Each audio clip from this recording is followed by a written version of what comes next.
메시지 다니엘서 12장 1절에서 13절까지의 말씀 중에 우리 1절에서 4절을 우리 한 목소리로 같이 읽겠습니다. 다니엘서 12장 1절에서 4절입니다. 시작. 그때에 내 민족을 호위하는 큰 군주 미가엘이 일어날 것이요 또 환란이 있으리니 이는 개국 이래로 그때까지 없던 환란일 것이며 그때에 내 백성 중 책에 기록된 모든 자가 구원을 받을 것이라. 땅의 티끌 가운데에서 자는 자 중에서 많은 사람이 깨어나 영생을 받는 자도 있겠고 수치를 당하여서 영원히 부끄러움을 당할 자도 있을 것이며 지혜 있는 자는 궁창의 빛과 같이 빛날 것이요 많은 사람을 옳은 대로 돌아오게 한 자는 별과 같이 영원토록 빛나리라. 다니엘아, 마지막 때까지 이 말을 간수하고 이 글을 봉함하라. 많은 사람이 빨리 왕래하며 지식이 더하리라. 아멘. 오늘 말씀의 제목 같이 한번 읽어보겠습니다. 시작. 천국의 스타. 천국의 스타.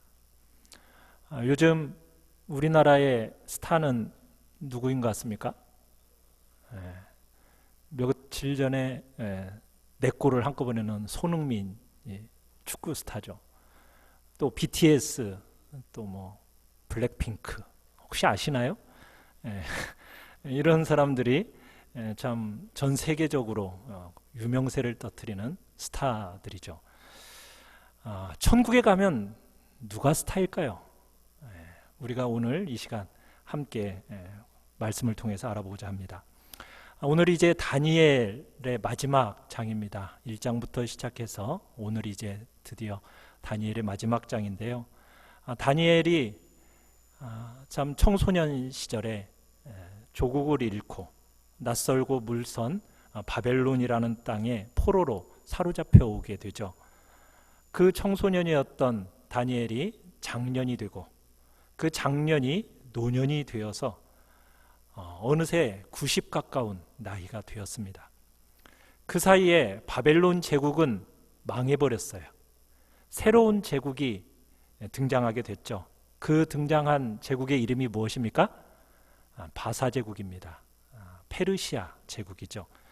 이 바사 제국이 등장했을 때 다니엘은 마음에 참 봄이 오겠구나라는, 우리 민족에게도 봄이 오겠구나라는 어떤 그런 희망이 있었어요. 왜냐하면 바사 제국의 고레스 왕이 칙령을 내렸거든요. 유대인들은 다 자기 고향 본토로 돌아가도 좋다라는 그런 명령을 내린 겁니다. 이 명령과 함께 다니엘의 마음속에는 야, 드디어 우리 민족에게도 봄이 찾아오는구나 라는 그런 희망에 들떠 있었다는 얘기입니다. 그런데 이 유대인들이 바벨론에 70여 년 동안 머물다 보니까 그곳에 뿌리를 박았잖아요. 가고 싶겠어요? 안 가고 싶겠어요? 가봤자 황폐화된 그 땅에 가고 싶어하는 사람들이 극히 일부만 결국 귀환하게 된 겁니다. 그리고 귀환한 사람들도 성전을 재건하려고 하는데 성전 재건을 방해하는 세력들이 있어서 성전 재건마저 중지가 되어버렸어요. 그 소식을 다니엘이 듣게 됩니다. 안타까운 마음에 이제 그 문제를 놓고 하나님 앞에 금식하면서 중보 기도를 하게 돼요. 며칠 동안 금식 기도를 했습니까? 3주 21일 동안 금식 기도를 했어요. 자, 그 당면한 문제를 놓고 기도했는데 하나님께서 응답을 주셨는데 그 응답이라는 것은 그 당면한 문제에 대한 해답이 아니었습니다. 그걸 넘어서서 하나님이 보여주신 게 뭐였습니까? 앞으로 일어나게 될 수백 년의 세계 역사의 큰 그림을 보여준 겁니다. 하나님께서는 다니엘에게 이 바사 제국도 영원하지 않다. 바사 제국 다음에 헬라 제국이 올 것이고 헬라 제국 다음에 로마 제국이 올 것이다. 그런데 이 시기에 하나님의 백성들이 큰 환난을 당할 것이다라는 예언을 한 거예요. 특별히 어떤 왕이 나타나서 하나님의 백성을 억압하는데 정말 맹수처럼 변해가지고 하나님의 백성들을 심하게 억누를 거라는 거예요. 하나님을 대적하고 하나님의 백성을 박해하는 특별한 세력이 나타날 거라고 그렇게 예언을 한 겁니다. 그렇지만 하나님께서는 그 하나님의 백성이 박해받을 때 내버려 두시느냐? 그게 아니라는 거예요. 버려두지 않으시고 침묵하지 않으시고 그 가운데서도 하나님이 그들을 지키시고 보호하실 거라는 그런 예언의 말을 하고 있는 겁니다. 오늘 본문은 적그리스도의 그 최후의 발악으로 하나님의 백성들이 대환란을 당할 때 그 하나님의 백성이 천국의 스타처럼 어떻게 빛을 발할 건가, 이것을 보여주고 있습니다. 자, 우리 1번을 같이 한번 읽어보겠습니다.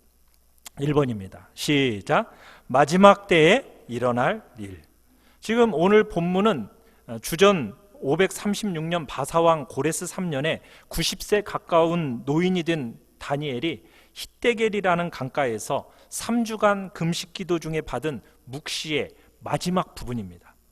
자, 1절을 보시면요, 시작을 어떻게 하고 있죠?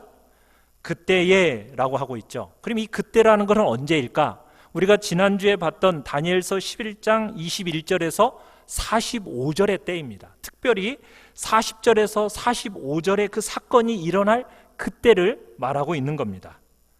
그런데 그때에 환란이 있을 것인데, 이 환란이라는 것이 어떤 환란이라고 얘기하고 있습니까? 1절에 보니까 개국 이래로 그때까지 없던 환란, 이렇게 얘기하고 있습니다. 그러니까 개국 이래로 이런 환란이 없었는 정말 대환란이 일어날 거라는 거예요. 그 환란은 우리가 지난주에 봤듯이 시리아의 왕 안티오커스 에피파네스가 유대를 공격해서 하나님의 백성을 박해하는 환란입니다.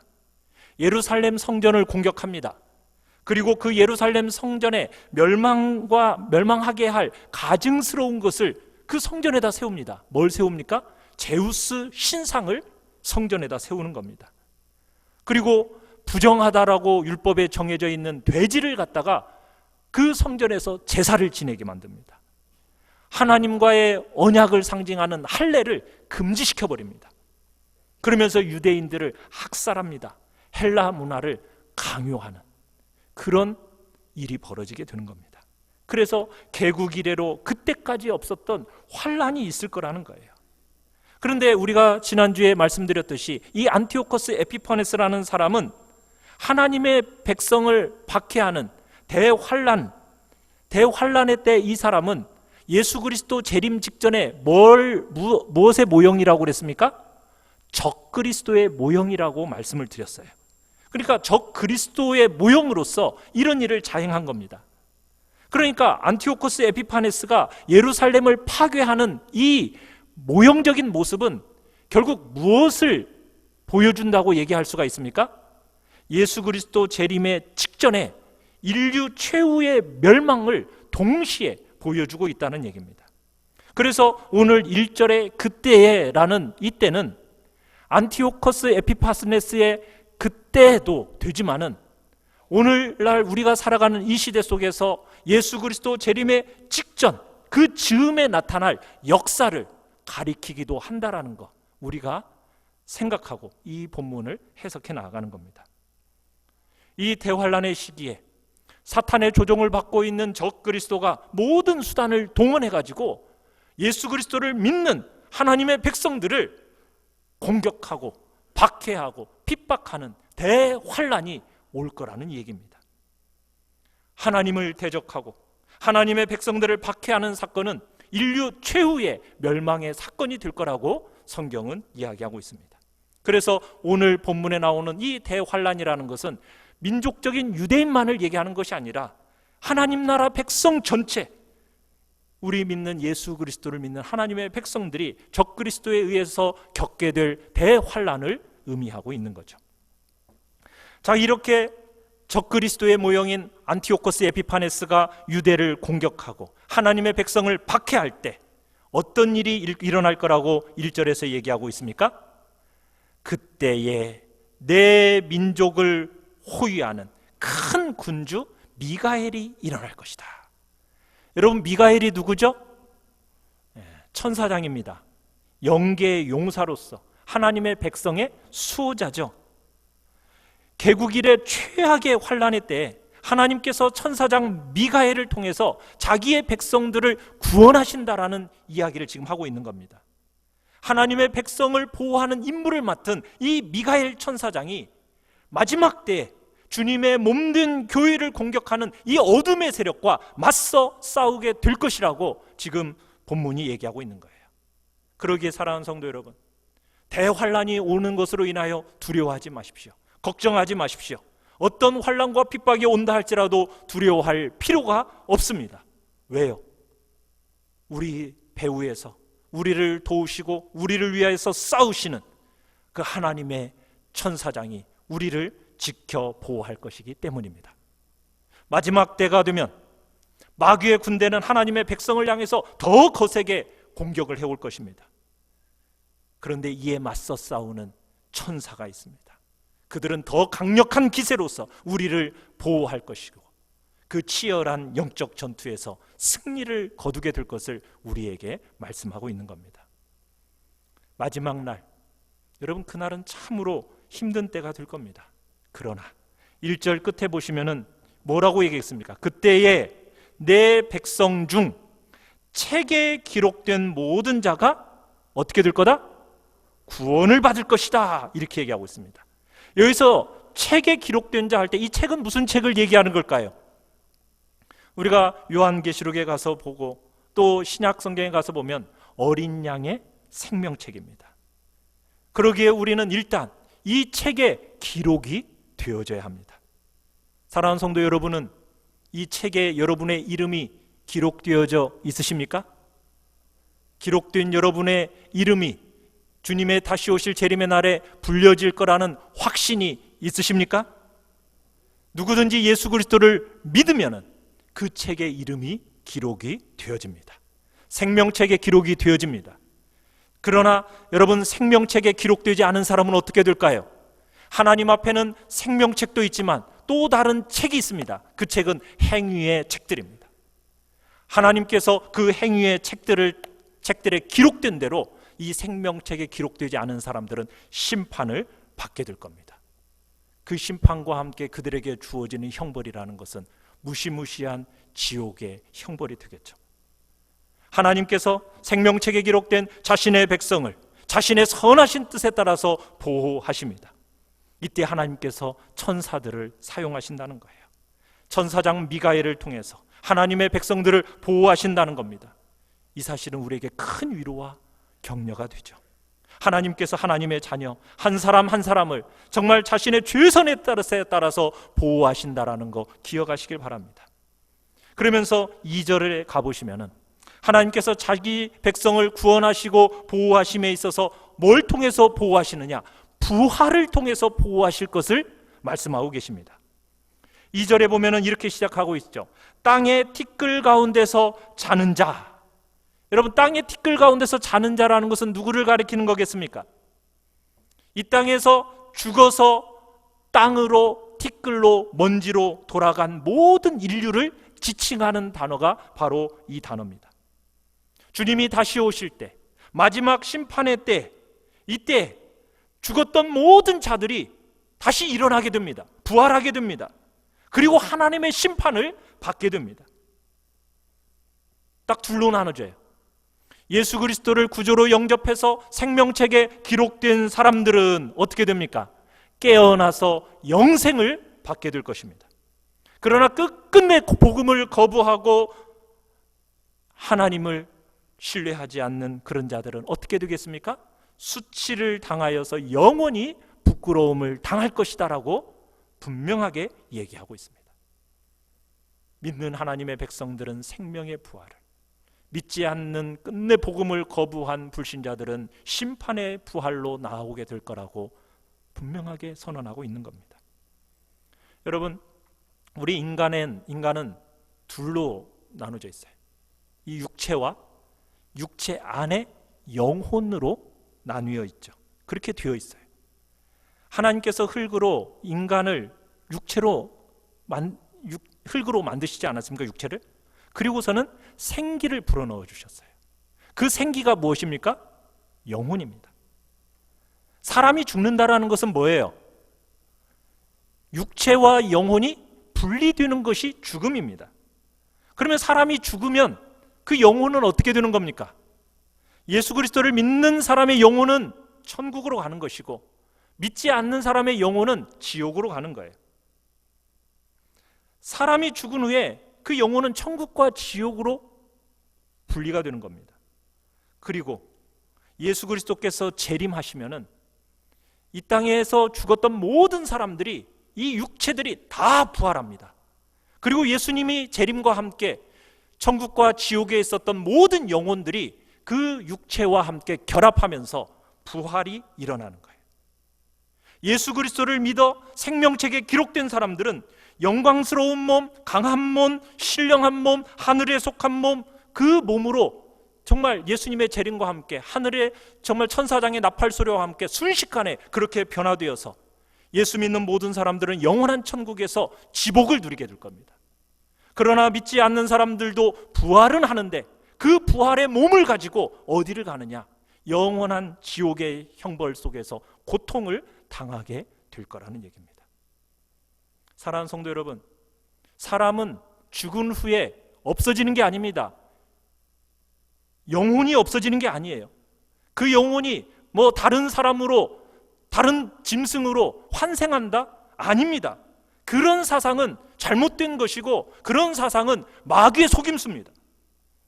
사람은 만물 중에서 유일한 하나님의 형상으로 창조된 존재예요.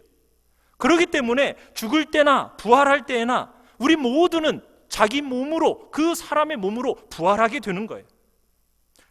이때 영원한 천국에서 살도록 영광스럽게 부활할 거나, 아니면은 영원히 지옥에서 살도록 치욕스럽게 부활할 거라는 겁니다. 여러분, 이 사실을 알 때 한시적으로 100년도 못 사는 이 세상에서 여러분 무엇을 우선순위에 두고 살아가야 되겠습니까? 이게 명확해지지 않습니까? 영원한 세월을 최상의 낙원에서 지복을 누리며 살 것인가, 아니면은 지옥에서 영원한 고통을 당하며 살아갈 것인가, 이건 너무나 중요한 문제인 겁니다. 그렇기 때문에 지혜로운 사람은 뭘 선택하겠습니까? 바로 영생의 부활을 선택할 거 아니겠습니까? 우리 3절을 같이 한번 읽어보겠습니다. 3절입니다. 시작. 지혜 있는 자는 궁창의 빛과 같이 빛날 것이요, 많은 사람을 옳은 대로 돌아오게 한 자는 별과 같이 영원토록 빛나리라. 누가 지혜로운 자입니까? 예수 그리스도를 믿어 복음의 빛을 받고 있는 사람이 지혜로운 자입니다. 그 복음의 빛을 비추어서 다른 사람들이 그 빛을 보고 영생의 부활을 향하게 하는 사람이 지혜로운 사람입니다. 많은 사람들로 하여금 하나님의 길을 가게 하는 거룩한 영향력을 미치는 사람, 그 사람이 지혜로운 사람입니다. 이런 인생이 하나님이 보시기에 정말 고귀한 인생인 거죠. 하나님께서 많은 사람에게 거룩한 영적인 영향력을 미치는 사람은 어떻게 될 거라고요? 궁창의 빛과 같이, 하늘의 별과 같이 영원토록 빛날 것이다. 예수 그리스도의 재림 때 다 부활하는데 그 가운데 천국의 스타로서 영원히 빛날 것을 이야기하고 있는 거예요. 이 땅의 스타들은 잠시입니다. 오래가지 않아요. 그러나 천국의 스타는 영원한 스타입니다. 적그리스도가 교회를 박해할 때 여러분, 그 세력에 넘어가지 않고 신앙의 지조를 지키는 사람, 그 사람이 지혜로운 사람입니다. 그 사람은 천국의 스타들로서 영원토록 빛나게 될 겁니다. 많은 사람들에게 천국 복음을 전해서 많은 사람들로 하여금 예수 그리스도의 다스리심을 받고 살게 하는 그 사람, 그 사람이 바로 천국의 스타입니다. 어떠한 역경과 고통 속에서도 굴하지 않고 복음으로 사람을 살리고 키워내는 생명사역을 감당해 나가는, 계속 펼쳐나가는 그 사람이 바로 진정한 천국의 스타입니다. 그 사람은 영원토록 빛나게 될 것입니다. 사람들을, 아이들을 주의 사랑으로 품고 정말 항상 기도하면서 정말 그들을 정성껏 말씀으로 가르치는 선생님들, 그들은 진짜 그 수고가 하나님 앞에서 항상 기억될 것이고, 그리고 그들은 하늘의 별과 같이 빛나게 될 것입니다. 교회 공동체 속에서 한 명 한 명에 대해서 눈물로 기도하고 사랑으로 헌신하는 그 수고 하나님께서 다 기억하시고, 그들을 별과 같이 빛나는 소중한 존재로서 하나님께서, 주님께서 영원토록 빛나게 하실 것입니다. 다니엘에게 이 메시지를 전한 천사가 4절에 이렇게 얘기를 합니다. 마지막 때까지 이 말을 간수하고 이 글을 봉함하라. 봉함해서 간수하라는 거예요. 이 말은 그냥 덮어두고 사람들이 보지 못하게 해라, 이런 말이 아닙니다. 당시에는 도장으로 어떤 서류 같은 것들을 딱 찍어서 그 내용을 바꾸지 못하도록 했어요. 그러니까 이 내용을 바꾸지 못하도록 잘 보관해서 후에 다른 사람들이 잘 볼 수 있게 하라는 내용입니다. 그러면서 천사가 또 다니엘에게 뭐라고 4절에 이야기하려고 있습니까? 많은 사람이 빨리 왕래하며 지식이 더하리라. 이게 무슨 말이냐면, 무슨 말세는 교통이 뭐 발전하게 될 거다, 지식이 증대될 거다, 이런 막연한 예언이 아닙니다. 많은 사람들이 마지막에 어떻게 될까? 이것에 대한 관심과 그런 관심 속에서 지식을 얻기 위해서 막 이리저리 돌아다닐 거라는 얘기예요. 그러면은 그때 이 다니엘이 이 본문의 메시지를 잘 보관해가지고 말세의 사람들이 방황하지 않도록 복음의 진리를 찾아서 듣고 깨달아서 정말 옳은 대로 돌아오게 해라. 지금 이게 다니엘에게 하고 있는 말씀인 겁니다. 사랑하는 성도 여러분, 미래에 대한 정확한 지식, 미래에는 이렇게 될 거다, 이렇게 될 거다, 세상은 자꾸 떠들지만 미래에 대한 정확한 지식은 어디에 있습니까? 하나님이 주신 계시뿐입니다. 하나님이 주신 계시가 정확한 미래의 예언이에요. 그 하나님의 계시가 무엇입니까? 바로 성경 말씀이거든요. 이 성경은 과거와 현재와 미래에 대해서 정확한 진리를 우리에게 전해주고 있습니다. 그러니까 지혜로운 사람은 어떤 사람이에요? 이 성경 말씀을 내 마음속에 품고, 그리고 많은 사람들에게 이 진리의 말씀을 전하면서 예수 그리스도 안에서 죄 용서함과 의가 제공받는 하나님의 자녀로 영생받게 하고 옳은 대로 돌아오게 하는 이런 일에 힘쓰는 일이 바로 지혜로운 자의 삶임을 말씀하고 있는 겁니다. 자, 우리 2번을 같이 한번 읽어보겠습니다. 2번입니다. 시작. 환난과 어려움을 지나 끝이 온다. 자, 다니엘이 지금 대환난과 부활과 지혜에 대한 이런 메시지를 듣고 나니까 궁금한 게 생겼어요. 여러분들도 이렇게 딱 듣고 나니까 제일 마음에 궁금한 게 뭐예요? 뭐가 궁금해집니까? 그럼 대환난이라는 건 언제 올까? 이게 얼마나 지속될까? 이게 인간적인 궁금함이에요. 그러니까 다니엘도 이게 궁금했던 거예요. 그래서 5절에 보면은 히데겔 강변에 자기에게 메시지를 전한 천사 위에 2명이 더 있었어요. 그중 한 사람이 히데겔 강 이쪽 언덕에 있었고 한 사람은 저쪽 언덕에 있었는데, 그 중에 하나가 세마포 옷을 입은 사람, 다니엘에게 이 메시지를 전한 사람에게 이야기를 하는데, 이 사람은 어디 있냐면 물 위에 떠 있습니다.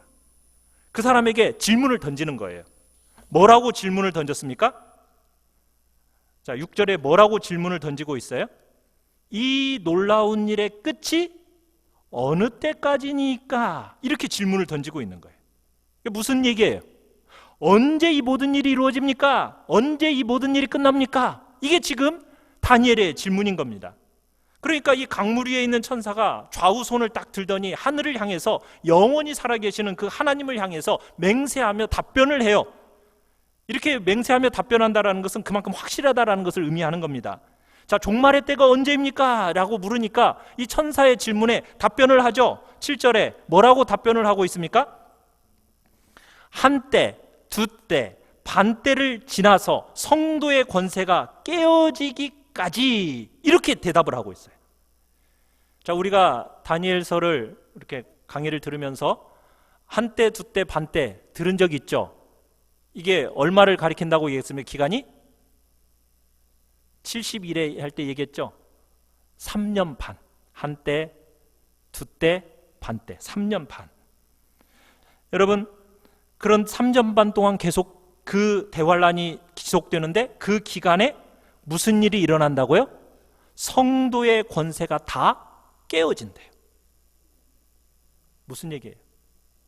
적그리스도가 대환란의 기간에 하나님을 대적하고 하나님의 백성들을 박해하는데 성도들이 거의 다 죽을 때까지 박해한다라는 거예요.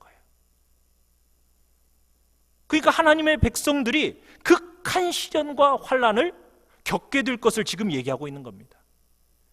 이런 일이 있은 후에야 뭐가 온다고요? 마지막이 온다는 거예요. 마지막이 온다는 거예요. 두렵죠? 근데 두려워할 필요는 없어요. 그렇다고 핑크빛 미래가 우리에게 보장되는 거 아닙니다. 우리는 핑크빛 미래가 없어요. 성경은요, 마지막이 가까울수록 난리와 난리의 소문이, 전쟁과 기근과 지진과 전염병과 여러분 이런 것들이 더 심해질 거라는 거, 여러분 우리 각오해야 됩니다. 하나님의 백성들은요, 믿음 때문에 어떤 일을 겪게 될 거라고요? 고난을, 여러 가지 고난을 겪게 될 거라고 얘기하고 있어요. 우리 한국 사회도 보십시오. 기독교에 대해서 호의적인가요? 아니죠. 가면 갈수록 기독교에 대해서 어떻습니까? 반기독교적인 분위기가 지금 만들어져 가고 있어요. 반기독교 세력들이 무섭게 지금 세력을 확장해 나가고 있습니다. 여러분, 가면 갈수록 십자가의 복음을 제대로 믿는 그리스도인들은요, 아마 사방에서 핍박당하는 시대가 반드시 올 겁니다. 그리고 어느 정도 지금 이미 와 있어요. 이 모든 것은 마지막 때에 우리 성도들이 감당해야 할 시련의 시작이라는 거예요. 지금 우리에게 그 얘기를 하고 있는 거예요.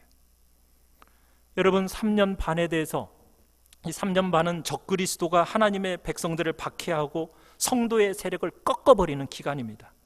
요한계시록에도 3년 반의 얘기가 나와요.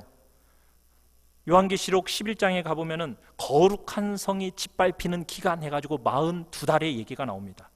또 11장에 두 증인이 증언하는 기간 해가지고 1260일이 나와요. 12장에 가보면 하나님의 백성이 광야에서 양육과 보호를 받는 기간 해가지고 1260일이 나옵니다. 또 13장에 가보면 적그리스도가 신성모독과 박해를 하는 기간 해가지고 42개월이 나와요. 이게 다 3년 반이거든요. 이 3년 반은 지난번에 제가 말씀드렸죠. 예수 그리스도의 승천부터 예수 그리스도의 재림까지의 기간. 그러니까 교회가 양육받는 기간, 교회가 증언하는 기간, 하나님을 대적하는 세상에 의한 교회의 핍박의 기간, 이게 상징적인 의미가 3년 반이라고 말씀을 드렸어요. 그러면서 오늘 본문에서 얘기하는 건 뭐냐면 이 3년 반이 동시에 예수 그리스도의 재림 직전에 나타나게 될 적그리스도에 의한 박해 기간이다. 지금 이렇게 얘기하고 있는 겁니다. 자, 3번을 같이 한번 읽어보겠습니다. 3번입니다. 시작. 환난 속에서 이루어지는 하나님의 역사. 여러분, 이 마지막 때 대환난을 통해서 하나님의 역사가 이루어져요. 어떤 역사가 이루어질까요? 10절을 한번 읽어볼까요? 10절 시작. 많은 사람이 연단을 받아 스스로 정결하게 하며 희게 할 것이나 악한 사람은 악을 행하리니 악한 자는 아무것도 깨닫지 못하되 오직 지혜 있는 자는 깨달으리라. 여러분, 어떤 역사가 일어난지 아십니까? 구별되는 역사가 일어납니다. 환난의 불로 인해서 알곡과 쭉정이가 구분돼요. 정결한 자, 악한 자가 구별됩니다. 참과 거짓이 구별되어지는 거예요. 역사상 유례없는 환난으로 인해서 정말 회개하고 스스로 정결케 되는 사람들이 있는 반면에 완악해져서 더 악하게 되는 사람들이 있다라는 거예요. 근데 감사한 얘기는 뭔지 아십니까? 10절을 자세히 한번 보시면은 시작을 어떻게 시작하고 있느냐면 연단받아서 스스로 정결하게 되고 희게하게 되는 사람들이 환난을 겪을 때 정말 회개하고 돌이키는 사람이 많대요, 적대요? 많대요, 적대요? 시작을 뭐라고 하고 있습니까? 많은 사람. 많다라고 얘기하고 있는 거예요. 이게 감사할 일이고 이게 감격스러운 일이에요. 환난이 많으면은 회개하고 돌아올 사람이 적을 것 같죠? 아니라는 거예요. 많다는 거예요. 여기서 연단과 정결이라는 단어가 참 중요해요.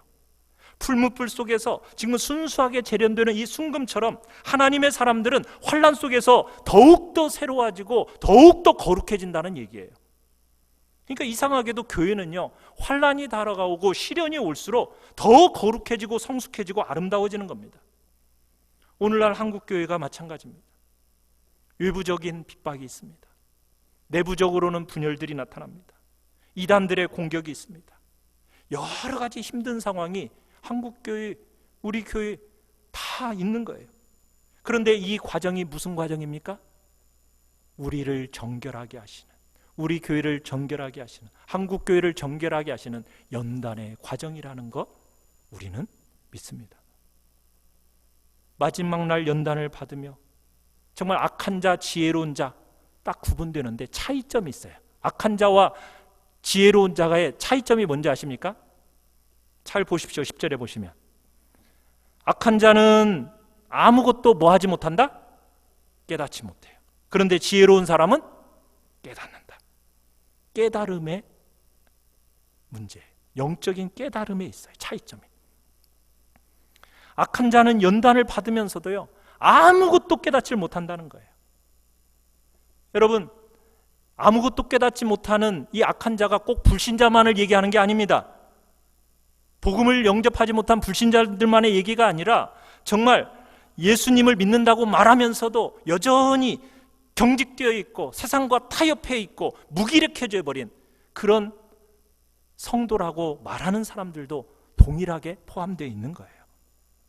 마지막 때 많은 핍박과 환난을 받으면서도 그것이 하나님의 경고인지를 깨닫지를 못해요. 그냥 멍합니다. 이 코로나19 바이러스 시대가 하나님의 경고의 사인이고 환난의 시대라는 거 여러분은 느끼십니까? 그냥 멍하니 여러분 교회 안 나오고 집에서 온라인으로 예배 드리니까 참 편하고 좋다. 이런 시절 오래 가면 좋겠다.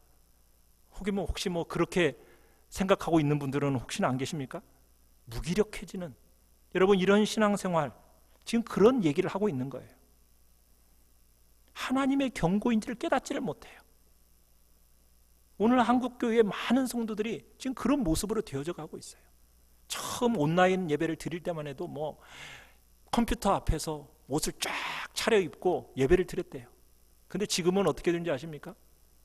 일어나는지 마는지 누워서 지금 대형 교회들도 마찬가지고요. 모든 교회들이 젊은 사람들이 다 나가 떨어지고 있어요. 지금 무슨 시대라고요? 구별되는 시대. 연단받고 정결하게 구별되는 시대가 되고 있어요. 영적으로 지혜로운 사람은요, 이 연단 가운데서 완전히 다른 사람으로 거듭나는 거예요. 환난 가운데서도 원망하거나 포기하는 것이 아니라 이 환난을 허락하신 하나님의 뜻이 무엇일까 분별해내는 겁니다.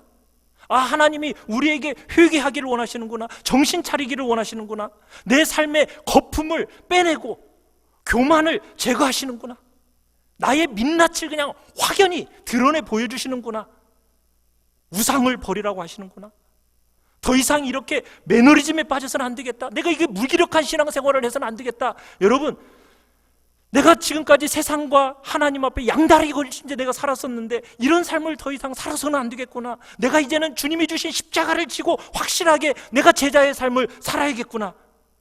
여러분, 이런 결단을 내리고 실천해 가는 사람이 바로 지혜로운 사람이고 그런 교회가 살아있는 교회의 모습이라는 거예요. 네 번째 같이 한번 읽어보겠습니다. 시작. 주님의 다시 오심을 준비하는 자세. 여러분, 그렇다면 마지막 때를 살아가면서 우리는 어떻게 주님의 다시 오심을 준비해야겠습니까? 첫 번째는 인내심을 가지고 하나님의 시간을 기다려야 됩니다.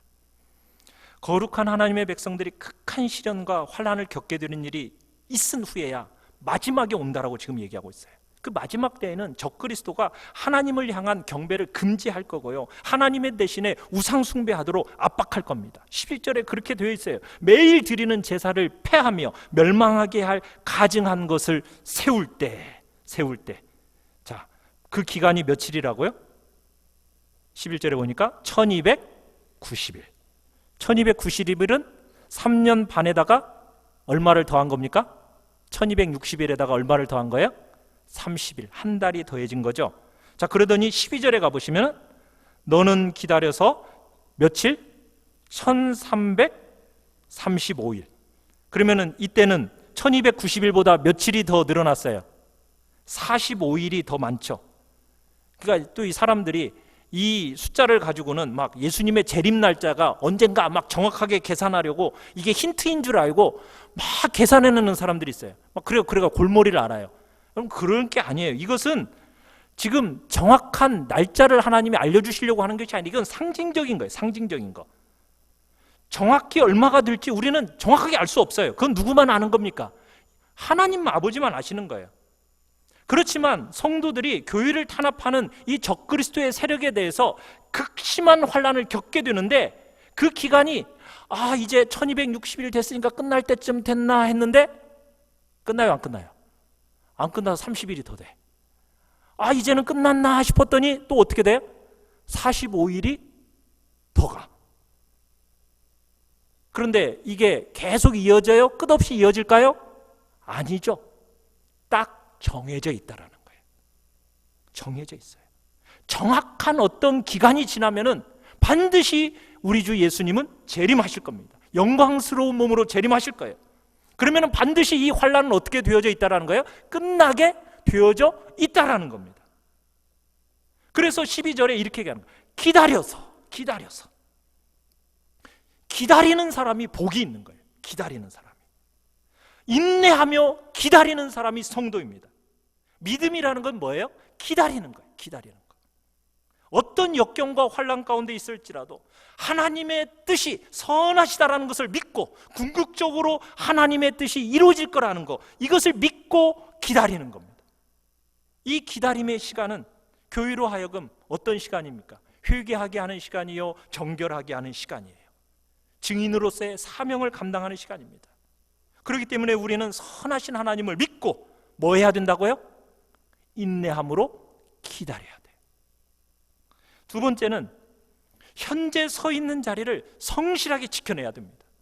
우리 13절을 같이 한번 읽어보겠습니다. 13절입니다. 시작. 너는 가서 마지막을 기다리라. 이는 내가 평안히 쉬다가 끝날에는 내 몫을 누릴 것입니다. 다니엘아, 너 포기하지 말고 네 주어진 삶을 잘 감당해라. 현재 일을 너무 걱정하지 마라.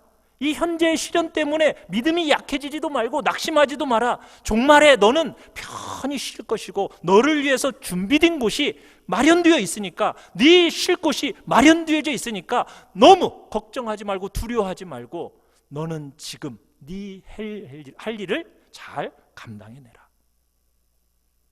과거와 미래에 일어날 일 내가 이제까지 다 알려줬다.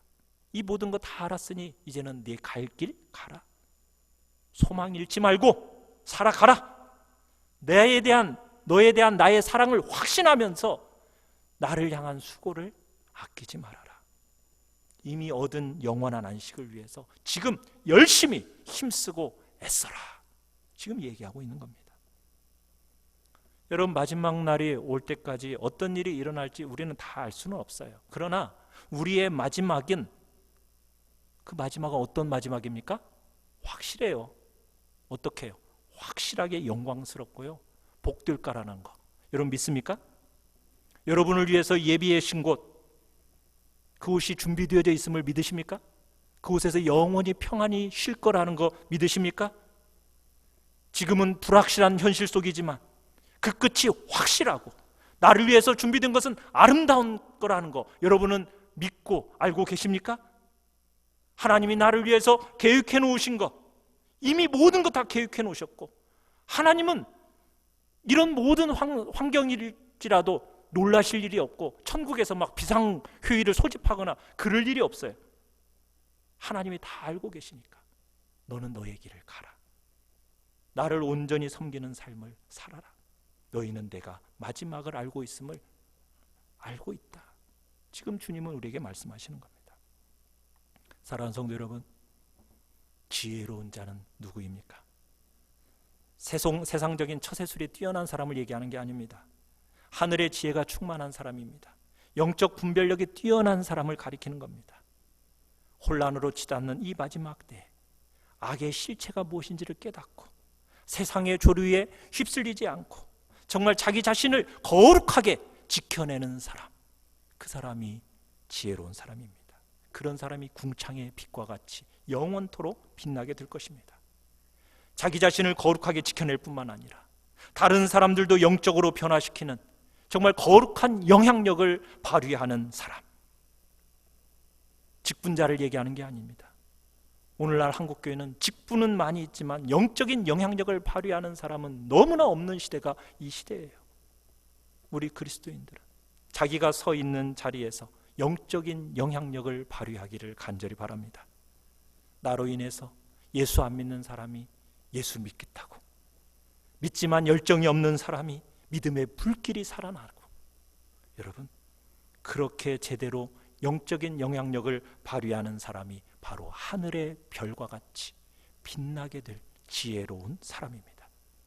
우리 모두 이 세상의 환난 중에서 정말 천국 백성답게 살면서 천국의 스타로서 세상을 밝게 비추다가 예수님께서 재림하시는 날 천국의 스타로서 영원히 빛나는 우리 모든 성도들 되시기를 간절히 축원합니다.